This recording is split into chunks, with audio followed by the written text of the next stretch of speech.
एक बार फिर से लॉरेंस बिश्नोई गैंग के बदमाशों ने पंजाब के फरीदकोट के अंदर ऐसा कांड करा कि पुलिस वालों ने दौड़ा दौड़ा कर पहले इन लोगों को मारा और उसके बाद जब गिरफ्तार करा उसके बाद इन लोगों ने पुलिस वालों के सामने रौब दिखाना शुरू कर दिया और फिर जाकर पुलिस वालों ने जो इन अपराधियों का हाल करा उसे जानकर आप लोग भी चौंक जाओगे। सबसे ज्यादा दोस्तों आप लोगों को आश्चर्य तो ये होगा इन अपराधियों ने जिस तरह का कांड करा उस कांड के बाद पूरे फरीदकोट के अंदर इन लोगों का चर्चा है। कौन सा कांड करा गया है लॉरेंस बिश्नोई गैंग के माध्यम से, साथ ही साथ दोस्तों आपको बता दूं एक यूट्यूबर को गिरफ्तार करा गया है जिसका नाम है ज्योति मल्होत्रा।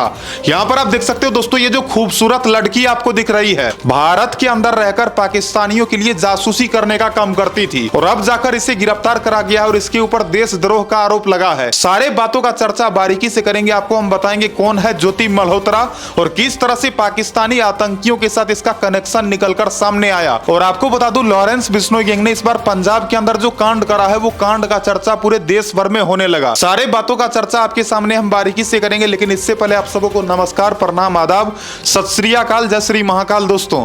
और इस वीडियो को देखने वाले सभी भाइयों और सभी बहनों को हमारी तरफ से दिल से सलाम। जैसा कि दोस्तों आपको मैंने बताया कि लॉरेंस बिश्नोई गैंग के बदमाशों को पुलिस वालों ने दौड़ाया, तो आखिर इसके पीछे का वजह क्या है जरा ये वजह भी आप लोग जान लो।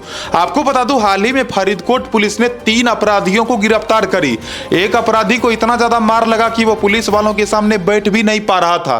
तो इस फोटो में आपको दिख रहा होगा केवल 2 अपराधी। यहां पर आप देख सकते हो दोस्तों यह पहला और यह दूसरा।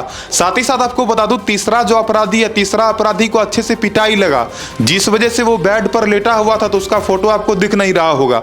तो इन अपराधियों ने कौन सा कांड करा? क्या ये लोग लॉरेंस बिश्नोई गैंग के लिए ही काम करता था और ये लोग चाहता क्या था? पुलिस वालों को इन लोगों ने किस तरह से धमका दिया? सारे बातों को जानकर दोस्तों आप लोग भी चौंक जाओगे। सारे बातों का चर्चा आगे करेंगे, इससे पहले एक बार जान लेते हैं ज्योति मल्होत्रा के बारे में। यहां पर आप देख सकते हो दोस्तों ये लड़की जो कि हरियाणा की रहने वाली है और आपको बता दूं ये एक यूट्यूबर है। आप सोच सकते हो दोस्तों की वीडियो बनाने वाली ये लड़की पाकिस्तानियों से दोस्ती कर ली। ना केवल पाकिस्तानियों से दोस्ती की बल्कि 2 साल के अंदर 3 बार पाकिस्तान गई। और आपको याद होगा दोस्तों हाल ही में जम्मू कश्मीर के पहलगाम के अंदर हमला हुआ था। आतंकवादियों ने बीते 22 अप्रैल को पहलगाम के अंदर हमला करा और 27 लोगों को गोलियों से भून डाला, लोगों से धर्म पूछकर उसका हत्या करा गया। अब जाकर दोस्तों पहलगाम हमले के बाद ज्योति मल्होत्रा का जो नाम निकलकर सामने आया, पूरे देश भर के लोगों ने इसे गद्दार गद्दार कहना शुरू कर दिया। आपको जानकारी के लिए बता दूं साल 2023 में पहली बार ज्योति मल्होत्रा पाकिस्तान गई और पाकिस्तान जाने के बाद पाकिस्तानी हाई कमीशन का अधिकारी जिसका नाम दानिश है, दानिश से इसकी दोस्ती हो जाती है। यहां पर आप देख सकते हो दोस्तों यही है वो दानिश, यही वो पाकिस्तानी है जो सबसे पहले ज्योति को अपने वश में करता है। और बताया जाता है दोस्ती इस कदर बढ़ जाती है कि दोनों एक दूसरे के बेडरूम तक चले जाते हैं, बेड शेयर करना तक शुरू कर देते हैं। और बताया जाता है ज्योति मल्होत्रा हिंदू होने के बावजूद भी इन पाकिस्तानियों से दोस्ती करती है और ना केवल दोस्ती करती है बल्कि अगर सूत्रों की माने तो दोनों संबंध भी बनाते हैं। बताया जा रहा है दोस्तों कि ज्योति मल्होत्रा का कनेक्शन केवल पाकिस्तानी हाई कमीशन के अफसर से नहीं बल्कि इसके अलावा बताया जाता है पाकिस्तान के जो प्रधानमंत्री थे, भूतपूर्व प्रधानमंत्री के परिवार के सदस्यों से भी ये दोस्ती कर लेती है। आपको बता दूं पाकिस्तान से वापिस आने के बाद ये इन लोगों से बात भी करती है और इंडिया में रहकर बताया जाता है ISI के कुछ लोगों से भी बातचीत करती है। और बताया जाता है दोस्तों कि ये उन आतंकवादियों का नंबर अपने फोन में अलग अलग नाम से सेव कर रखी होती है। हाल ही में जब इसके बारे में पता चलता है, जब इसे गिरफ्तार करा जाता है तो सारे बातों का भंडाफोड़ हो जाता है। इसके बारे में बताया जाता है साल 2025 के जनवरी में ये पहलगाम जाती है और जनवरी 2025 में पहलगाम जाने के बाद ये मार्च 2025 में जाती है पाकिस्तान। सोचो दोस्तों कि जनवरी के टाइम में कोई पहलगाम नहीं जाता है, लेकिन ये पहलगाम जाती है जनवरी 2025 में और मार्च में फिर ये पाकिस्तान जाती है। और पाकिस्तान से जैसे ही ये वापस आती है तो 22 अप्रैल को पहलगाम के अंदर हमला हो जाता है। तो लोगों के मन में संदेह यह है कि क्या इसके वजह से ही पहलगाम के अंदर हमला तो नहीं हुआ। ना केवल इतना बल्कि इसकी गिरफ्तारी के बाद जब इसके मोबाइल फोन को खंगाला गया, जब इसके लैपटॉप को खंगाला गया, उसके बाद जो खुलासा हुआ उन खुलासों ने पुलिस वालों को सोचने पर मजबूर कर दिया। जी हां दोस्तों, बताया जाता है ये व्हाट्सएप कॉल के जरिए बातचीत करती थी। ना केवल इतना बल्कि बताया जाता है फेसबुक के जरिए भी बातचीत करती थी और बताया जाता है ये उन लोगों से डायरेक्ट भी बातचीत करती थी, उन लोगों का कांटेक्ट नंबर था। तो सोच सकते हो दोस्तों कि क्या ये आतंकवादियों से जुड़ी हुई तो नहीं थी? कहीं ऐसा तो नहीं कि भारतवासी रहने के बावजूद भी ये पाकिस्तानियों के लिए जासूसी करने का काम करती थी? बताया जाता है दोस्तों ज्योति मल्होत्रा को जब गिरफ्तार करा गया, इससे जब सवाल जवाब करा जा रहा था तो ये कई तरह का झूठ पे झूठ बोली जा रही थी और बताया जाता है कई सारे सवालों को लेकर सुनकर इन्होंने चुप्पी साध ली। कई सारे सवालों का तो ये जवाब भी देने से इनकार कर दी। तो सवाल ये आता है कि क्या ज्योति मल्होत्रा आतंकवादी तो नहीं है, कहीं ऐसा तो नहीं कि पाकिस्तानी आतंकी इसको पैसा देता हो। और आप सोच सकते हो दोस्तों कि ये लड़की एक यूट्यूबर है, सोशल मीडिया पर इसका 3 से 4 लाख के आसपास फॉलोवर्स है।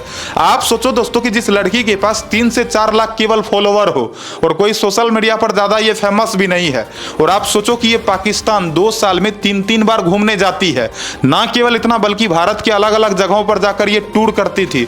तो इससे कहीं न कहीं स्पष्ट हो रहा है कि कहीं आतंकवादियों ने इसे फंडिंग तो नहीं करा था, कहीं भारत के खिलाफ साजिश रचने के लिए इन्हें पैसे तो नहीं मिल रहे थे। कई सारा ऐसा सवाल है जो कि इस वक्त ज्योति मल्होत्रा को लेकर उठ रहा है। तो जो भी जानकारियां आएंगी मैं आप लोगों को बताऊंगा। अब जान लेते हैं दोस्तों पंजाब के फरीदकोट के अंदर किस तरह से लॉरेंस गैंग के बदमाशों को पुलिस वालों ने दौड़ाया, ना केवल दौड़ाया बल्कि पीटा भी, और उसके बाद गिरफ्तार करके इन लोगों को जेल में भी डाल दिया गया। तो कौन वो 3 अपराधी है, जरा उन लोगों का आप लोग नाम भी जान लो। दरअसल बताया जाता है एक का नाम है करमचंद, दूसरे का नाम है संदीप कुमार और तीसरे का नाम किशोर बताया जा रहा है। यहां पर आप देख सकते हो दोस्तों ये जो आपको तमाम बदमाश दिख रहा है, ये तमाम बदमाश कोई ऐसा वैसा बदमाश नहीं है, बल्कि पुलिस वालों का भी इन लोगों ने दिमाग खराब कर दिया। दरअसल बताया जाता है ये 3 आदमी था, 3 बदमाश जो कि पंजाब की फरीदकोट के अंदर बड़े बड़े व्यापारियों को धमकी देता था।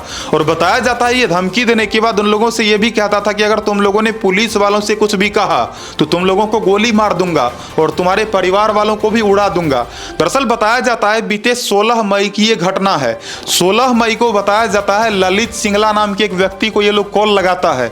और आपको बता दूं ललित सिंगला जो कि एक बिजनेसमैन है, ललित सिंगला को कॉल करके ये बोलता है कि 10 लाख रुपये तैयार रखो, और ललित सिंगला से बोलता है कि अगर तुमने 10 लाख रुपये नहीं दिए तो तुम्हें भी गोली मार दूंगा और तुम्हारे परिवार वालों को भी गोली मार दूंगा।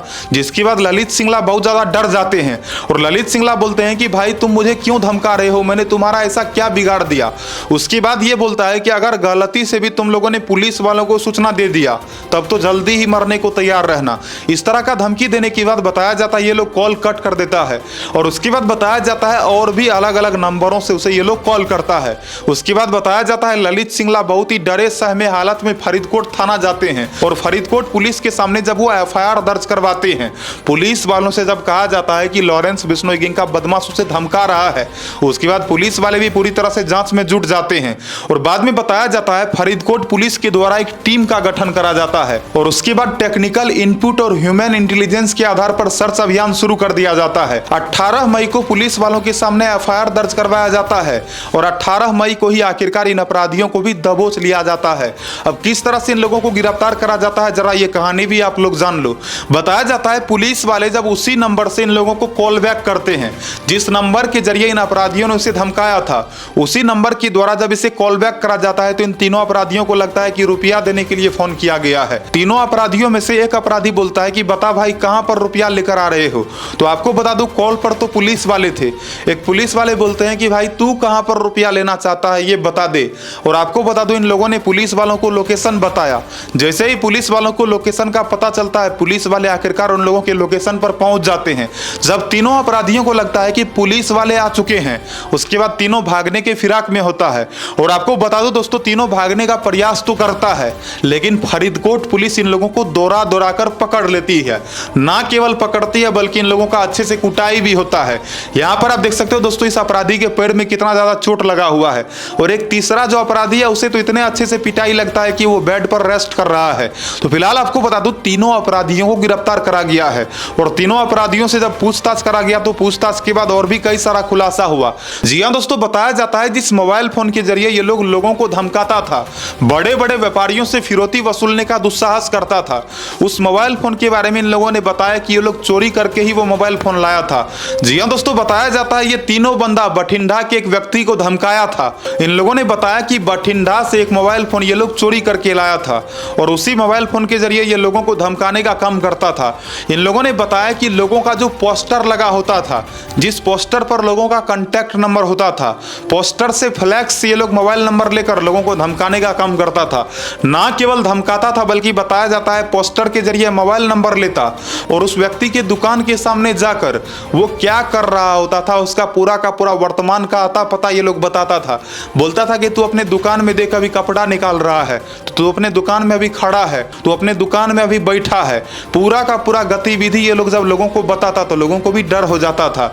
और आपको बता दूं कई सारे लोग जो कि डर के मारे इन लोगों को शायद रुपया भी कहीं ना दे दिए हो। हालांकि उन सब चीजों के बारे में इन लोगों ने खुलासा नहीं करा।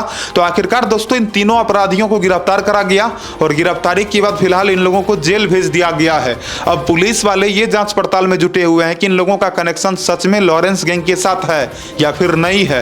तो आगे जो भी जानकारियां आएंगी मैं आप लोगों को बताऊंगा। तो इस वीडियो के माध्यम से आपको मैंने बताया किस तरह से इंडिया के अंदर एक लड़की जो कि यूट्यूबर थी, ज्योति मल्होत्रा यूट्यूबर होने के बावजूद भी इसने पाकिस्तानियों से दोस्ती की। ना केवल दोस्ती की बल्कि बताया जाता है ये खुफिया तरीके से इंडियन इंफॉर्मेशन इन पाकिस्तानियों को देने का काम करती थी।